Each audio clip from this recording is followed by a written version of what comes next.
Yo, what's happening, lads? It's been a while. Today I'm coming with a little request I got from a viewer. He asked me to remake this edit I'm going to show you on the screen.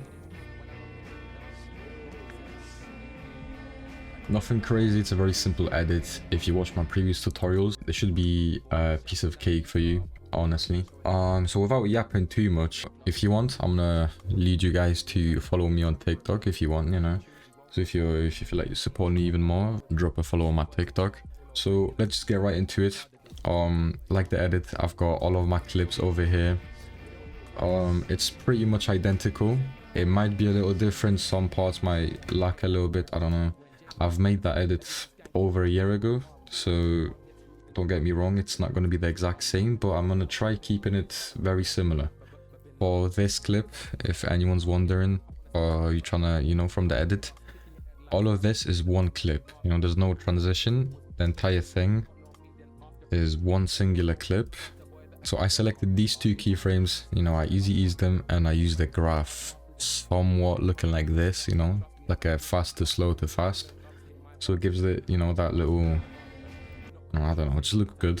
And then from here to the next clip, it's just the good old graph looking something like this, you know.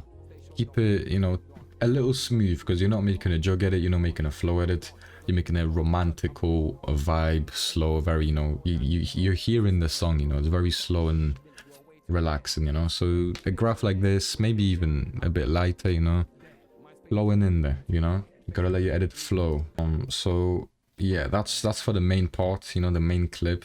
I would say that needs some attention. The rest is just good old, you know, time remap, fast to slow, fast to slow, fast to slow. Oh, make sure, just a quick thing, 15 frames. And I personally prefer 15 frames, you know.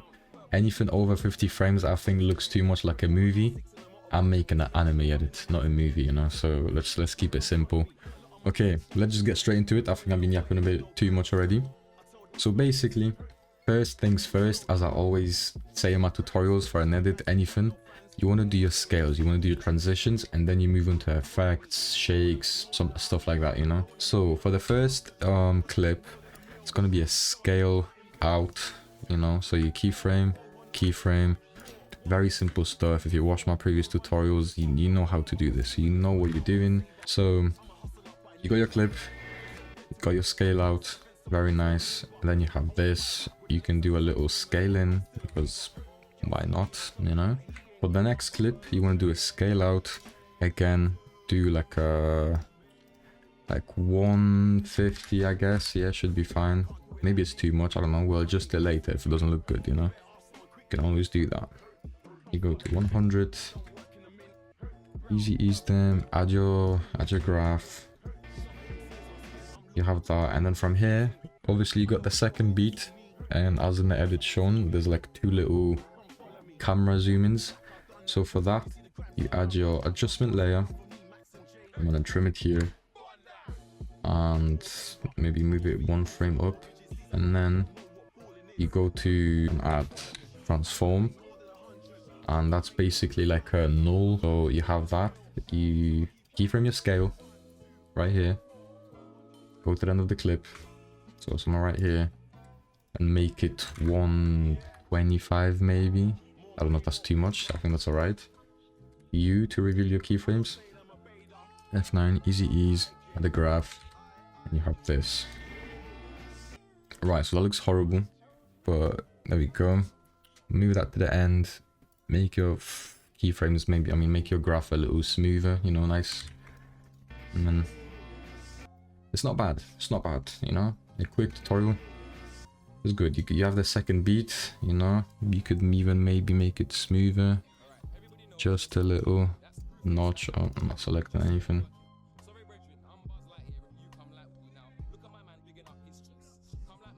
You got your scales. Now what you want to do is add another adjustment layer.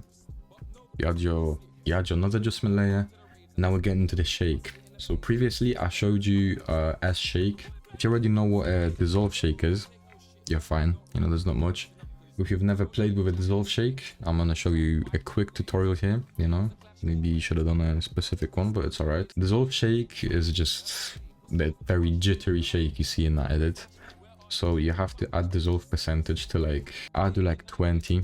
If you go any higher than 20, like if you put on like 70, you see what happens, you know. It's just, I don't know. That's very jittery. Now for that shake I used in the edit, frequency should be like 7 sounds about right. X shake, you want it to be a lot lower because you want the jitters to be mainly like up and down. So you keep it at like 30 maybe and boost up the Y shake. You could add a little Z shake. The Z shake is, you know, back and forth, just a little bit, not too much because it's gonna mess up with the momentum. But now you have this, you know, jittery shake. You know what, I actually might have to bump up the frequency. I think 10 was alright. And motion blur, you could keep the motion blur, but not too much because then it's too blurry. I'd do 0.2, so it's not too bad. And then once again, per usual, don't keyframe the dissolve percentage though, because that just like removes the entire shake. You have to keyframe the amplitude. So you keyframe the amplitude, go to the very end, and change it to 0.3 maybe, so it doesn't fully stop at the end.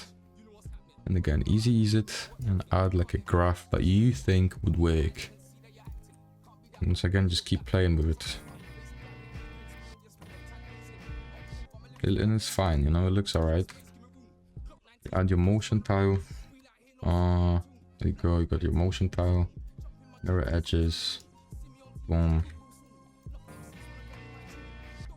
Might actually have to bump up the amplitude because it was way more jittery in the original edit. So I think 4 should be alright. Yeah. So I'm just gonna finish the entire thing with a little time lapse, you know, because I'm not gonna bore you with all that cut in the same shake. Basically, you're gonna copy and paste it, put it over the next clip, adjust it to the length of the clip, and again, copy and paste, adjust it. In this case, when you already have an adjustment layer, put that shake above that adjustment layer, and you're gonna be fine. So I'm just gonna get with it right now. Alright, so now that you've put dissolve shake on every single clip, you might notice that where you have 2 adjustment layers and a shake on top of the layer, you have a little cut here that kind of interferes with the whole edit. All you do, if you've never experienced that before, press S on the adjustment layer below it. Yeah, and scale in. Yep, just scale as much as you want. It doesn't affect any of the effects in it. It just kind of, you know, expands the area of the adjustment layer. Now that that's done, your edit should low-key look like this.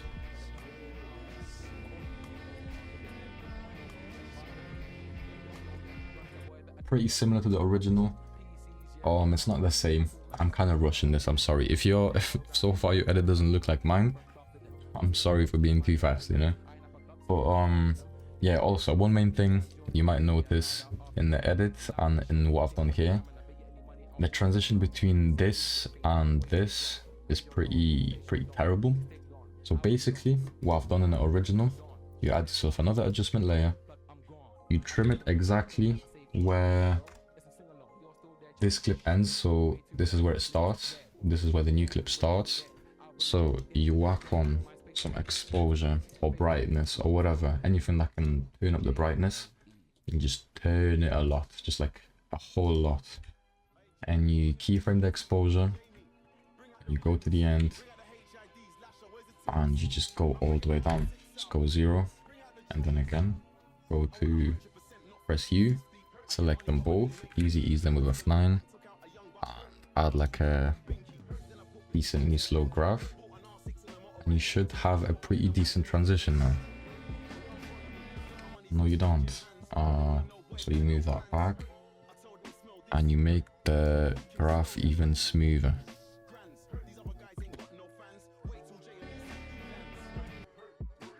Yes, indeed.